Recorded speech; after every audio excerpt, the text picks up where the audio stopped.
Entonces sí es una chamba que implica muchas cosas, desde presentarte, hey, aquí estoy, yo existo y también escribo, hasta empezar a buscar dónde publicar, y a veces empiezas sin que te paguen, y a veces tienes que pelearte para que ya empiecen a pagarte, ¿no? Porque ya publiqué muchas veces ya gratis, ahora páguenme, ¿no? Entonces sí es una batalla constante.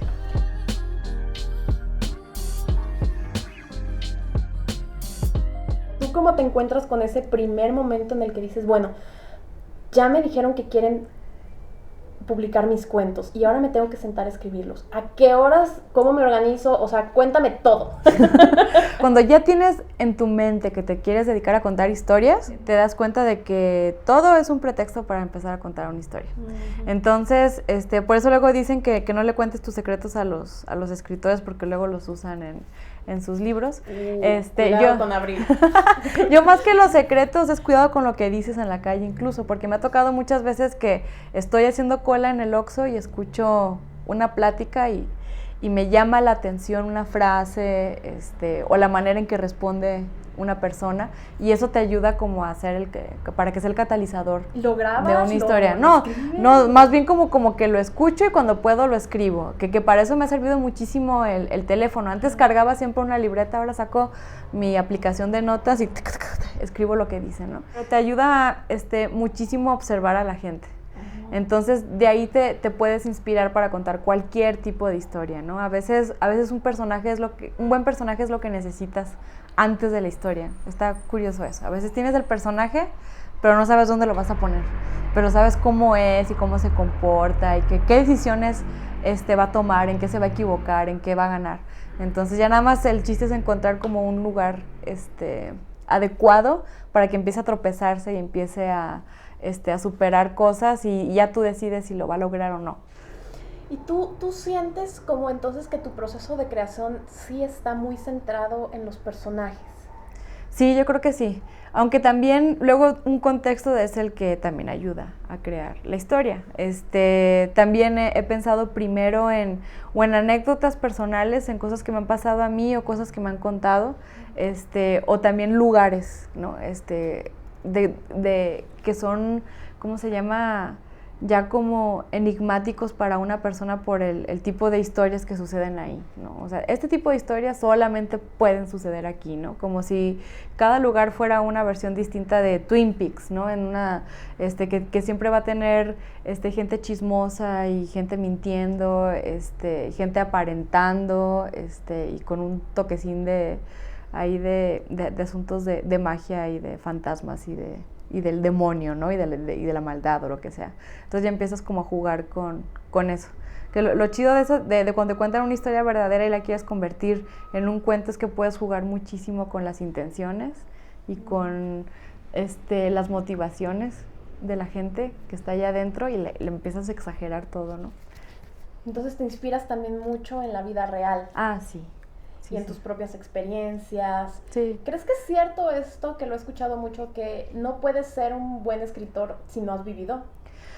Pues yo pienso que sí es importante. Porque siento que es que cuando dicen que si no has vivido, creo que no se trata necesariamente a que tengas una vida espectacular. Uh-huh. O sea, no es como que tienes que viajar a París para que puedas ser un buen escritor, o tienes que trabajar en esto para ser un buen escritor, sino más bien tener experiencias y tener contacto con la gente, porque si quieres contar historias donde hay personas, necesitas aprender no a quererlas, pero a tolerarlas para más o menos entenderlas, ¿no? ¿Tienes tú como un, por así decirlo, un dossier de, por ejemplo, estás escribiendo, o bueno, estás por sacar una novela? Sí. ¿A tus personajes les haces una historia previa, por ejemplo, que no sale en el libro? Sí, eso es súper básico. Necesitas saber de dónde viene. Y si quieres todavía saber a dónde va a ir, aunque no lo veamos, ¿no? Porque uh-huh. Todas las acciones, los gestos que la gente real tiene provienen de su pasado.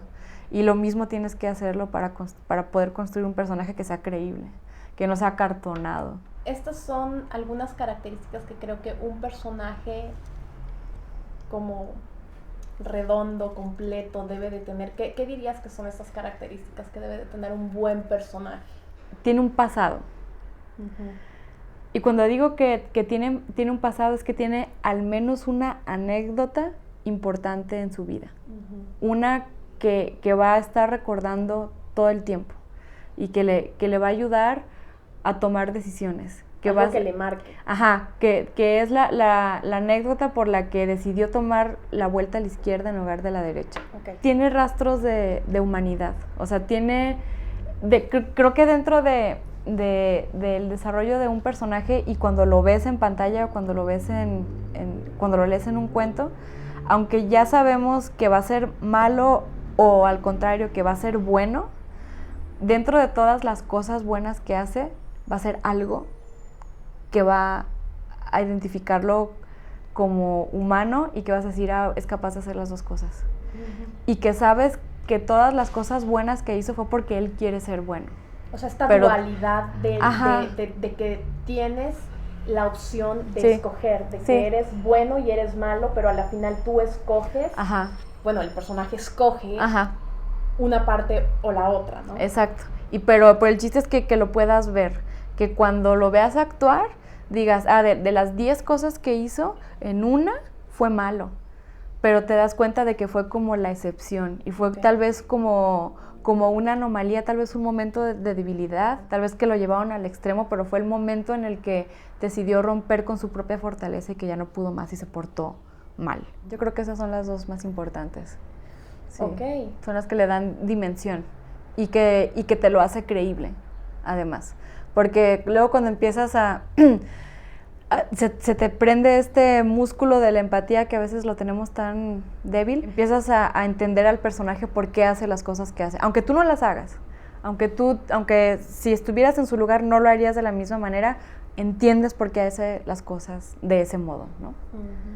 Dice Aristóteles en su libro Poética, que creo que es uno de esos libros que le ayudan mucho a los escritores de cualquier género, que tienes que sentir miedo por tu personaje, o sea, por el personaje principal, el que lleva la historia de alguna forma. Tiene que haber un momento en el que realmente sientas miedo. Es como esto de que esta tensión que logras crear. Y pues obviamente estamos hablando de drama, ¿no? O sea, porque Poética es drama.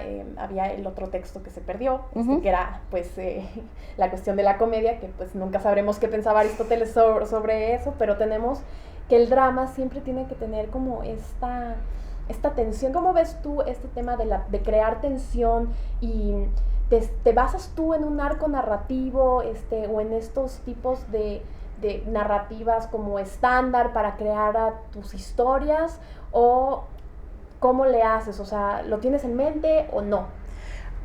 Sí, creo que no tengo tan en mente este cotorreo, por ejemplo, de los 3 actos, ¿no? De que en el primer acto conocemos al personaje y al finalizar ese primer acto empieza el conflicto.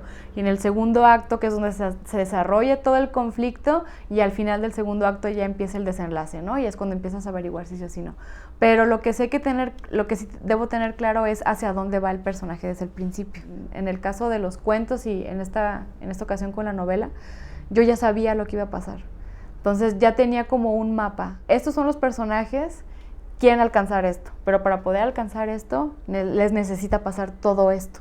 Y estos son como los acontecimientos importantes, los que van a crear la tensión. ¿Lo va a lograr o no lo va a lograr, ¿no? Entonces, ya teniendo eso pensado, yo sí escribo ya sabiendo cómo se va a acabar. Y más bien en el desarrollo es posible que salgan más historia o decida cortarla, ¿no? Dependiendo de cómo se vayan desarrollando las cosas, porque si llega un momento, a todo mundo nos pasa, en que te das cuenta de que ya toman vida solos los personajes y empiezan a hablar y a moverse de una manera muy particular que no tenías planeado, y tal vez te empiezan a llevar por otros caminos, ¿no? Pero si ya sabes dónde van a acabar, es más sencillo poder hacer los cambios. Cuando ya estás tan familiarizada con ellos, que cuando empiezas a escribir un diálogo o empiezas a acomodarlos en un escenario en particular, ya no sientes ningún esfuerzo al momento de describirlo.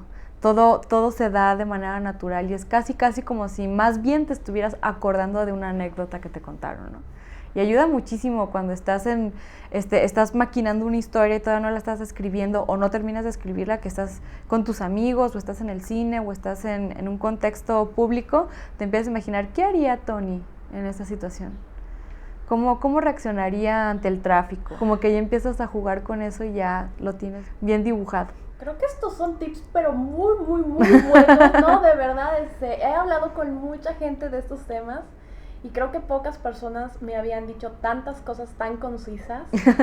Es muy fácil sentarse y decir, bueno, es que aquí tiene que suceder algo, pero es como, no es solamente en el momento en el que te sientes a escribir, es como en todo lo que haces, en cómo sales al mundo, sales con las orejas paradas a escuchar qué es lo que está diciendo la gente, es tu actitud hacia tus personajes, a conocerlos, a crearlos de una forma realista. O sea, creo que no has llegado a donde has llegado por casualidad, ¿no? Digámoslo así. A mí me cuesta, por ejemplo, mucho el tema de los diálogos.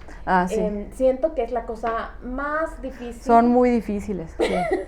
Sí, porque te da miedo que se sientan acartonados, ¿no? Sí. Oh, sí, claro, muchas gracias por el café. Nadie habla así, ¿no? Entonces tienes que estar tienes que ser muy sensible a cómo hablan las personas y además las personas de ciertos contextos, de cierta edad, en ciertas ciudades, que se dedican a ciertas cosas. Está muy cabrón. Tienes que empezar a hacer como un mapa, ¿no? De mi personaje principal es Tony y tiene 25 años y trabaja como cartero en Guadalajara y su ruta es tal y es soltero y vive solo. Pero entonces ya tienes que empezar como a descifrar entonces si tiene 25 años, de qué puede hablar con sus amigos, ¿no? Él no puede hablar de lo mismo que yo podría hablar, que soy 12 años más grande que Tony, ¿no? Él no vivió MTV.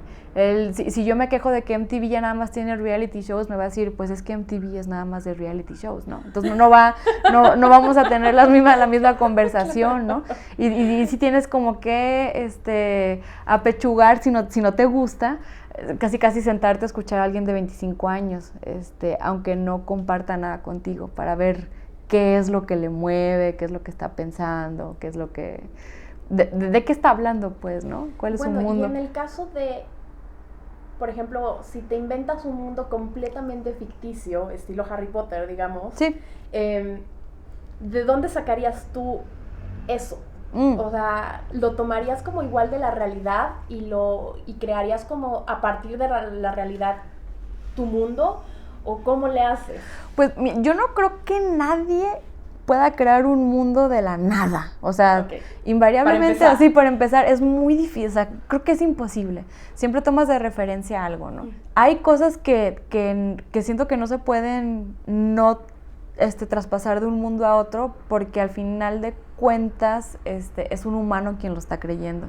Entonces, si eres un humano que está creando una historia donde hay humanos, tiene que haber humanidad, ¿no? Sin querer. Entonces, de ahí empieza. Pero, o sea, sí puedes crear un mundo con tus propias reglas, y gracias a que conoces las reglas de este mundo, puedes crear las nuevas. Si tú te aprendes las reglas de tu mundo, a la hora que estés describiéndolo, la gente también se las va a aprender, ¿no? Entonces, por eso podemos ver películas o leer libros de fantasía y no decir, ¡ay, sí! Eso ni existe, no. Desde el principio hay un entendido de que el autor está diciendo, lo que te voy a contar no es cierto, pero te lo voy a contar también que a la tercera página se te va a olvidar que el mundo así no existe y vas a creer que ese mundo es el único posible. Pero el chiste es que también tú te sepas las reglas y no las estés cambiando a capricho, porque luego te van a decir, a ver, pero luego por eso tenemos esas discusiones eternas con fans de superhéroes, porque a la hora de cambiar universos o de cambiar, incluso nada más del escritor, ya le ponen otras habilidades a un personaje y es, ey. A ver, ¿cómo? Pero si dijimos que la kriptonita mata a Superman, aquí ¿por qué no lo mata? Ah, bueno, es que en este caso esta kriptonita es así. Bueno, pues, ¿no? Entonces tienes que estar, ¿cómo se dice? Construyendo un mundo consistente. Mucha consistencia. Con mucha consistencia, al escribir. Y eso solo se puede si tú te aprendes el mundo que estás haciendo. Wow. Sí, o sea, si lo estás escribiendo así a como va, pues se te va a olvidar ya cuando estés en la página 100, claro. Se te va a olvidar que al principio dijiste que no había dragones y ya metiste 6 dragones, ¿no? Que puede pasar, ¿eh? Porque a mí sí me ha pasado que le cambio el nombre al personaje después de la página 50 o me contradigo. Eso me pasó en un manuscrito, así que me dijeron, oye, pero si habías dicho aquí al principio que había sucedido esto en esta, ¿por qué aquí pasó lo contrario? Ay, güey. Entonces hay que estar también como bien truchas y haciendo correcciones en el texto. Bueno, pero creo que entonces simplemente, a pesar de que lo tengas en mente, que es bueno para empezar, pueden suceder estas cosas porque es también parte del proceso, ¿no? No es como que uno se sienta y uno escribe y a la primera ya salió, ¿no? Hay un proceso. No. Porque también creo que puede haber este malentendido de que pues los escritores ya tenían todo en su cabeza o llegó la inspiración de arriba, la musa, y se sentaron y lo escribieron todo y así salió, ¿no? Entonces, pues que es un proceso, escribes una parte, la lees, vuelves a ver, escribes el libro completo, lo revisa alguien más, te dicen, güey, aquí hay como una incongruencia, como que esto no está funcionando, y entonces dices, ay no, pues hay que cambiar ciertas cosas, sí. Entonces que es un proceso, o sea, porque también a veces creo que no nos aventamos a hacer ciertas cosas porque decimos, es que yo cómo voy a poder hacer eso, como, ¿cómo voy a escribir yo 100 años de soledad? Y es así como, pues bueno, Gabriel García Márquez no empezó escribiendo 100 años de soledad primero, o sea, para empezar, o sea, eso ya es como después de muchísimos años de haber escrito muchísimas otras cosas. Sí. Y el proceso no debe de haber sido de que se sentó y en una sentada ya lo escribió, ¿no? Claro, e incluso los primeros libros de escritores, escritoras que han sido un trancazo desde su primer libro, también la gente tiene que entender, bueno, este primer libro no es lo único que ha escrito en su vida, o sea, no es que aprendió a escribir y fue el primer libro que le salió, hubo más textos antes, y lo más seguro es que hubo muchos rechazados al principio, ¿no? Nadie es, ¿cómo se dice?, un maestro desde el inicio en su profesión, pero creo que también se crea una falsa presión con lo que ya mencionábamos de la edad, ¿no? Que cuando te dicen, es que Dalí su primera exposición la hizo a los 17 años, pues bien por Dalí, güey, ¿no? Pero eso no quiere decir que no valga que alguien publique o a los 25, o a los 35, o a los 65, o a los 85, ¿no?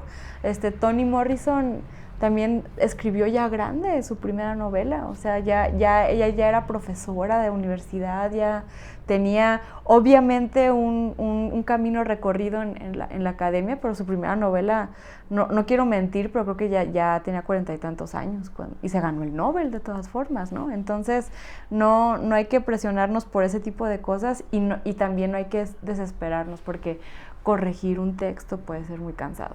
O corregir un libro. Yo me acuerdo que llegó un momento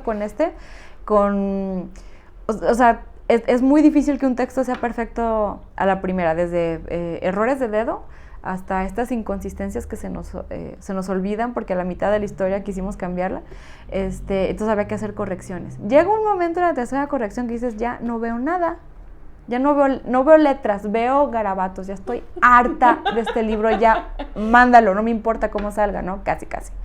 Pero es un proceso que se tiene que hacer para que quede bien, ¿no? El ejercicio de la escritura, creo que todo ese cuerpo de trabajo hace que el escritor sea más sólido y que en el momento en el que pues sale algo y uno dice wow, ¿no? Hay esta otra parte que, como dices, no se ve, ¿no? Entonces creo que es importante simplemente como si están allá afuera o en la internet y están viendo Abril y están viendo que tienen este libro, también ayudó a, esta es una compilación, también tiene y ven que va a sacar su primera novela, que no piensen que esto sucedió así de rápido ni de fácil. Finalmente lo que tienen que hacer es empezar. Es lo más difícil, empezar, de veras que sí. Y tomen estas recomendaciones, todo lo que nos ha dicho Abril hoy, creo que es súper valioso, se los digo, o sea, ya lo dije, pero lo voy a repetir. Hay ciertas cositas que nos has estado contando hoy que creo que le ayudarían muchísimo a mucha gente que está empezando a desarrollarlo, o incluso yo que ya tengo pues algún tiempo haciendo este tipo de procesos creativos y creando personajes e historias. La verdad es que me voy aquí muy enriquecida de lo que me has contado y creo que le puede servir a mucha gente. Y manténganse al tanto porque yo creo que Abril nos va a seguir dando guerra muchos años.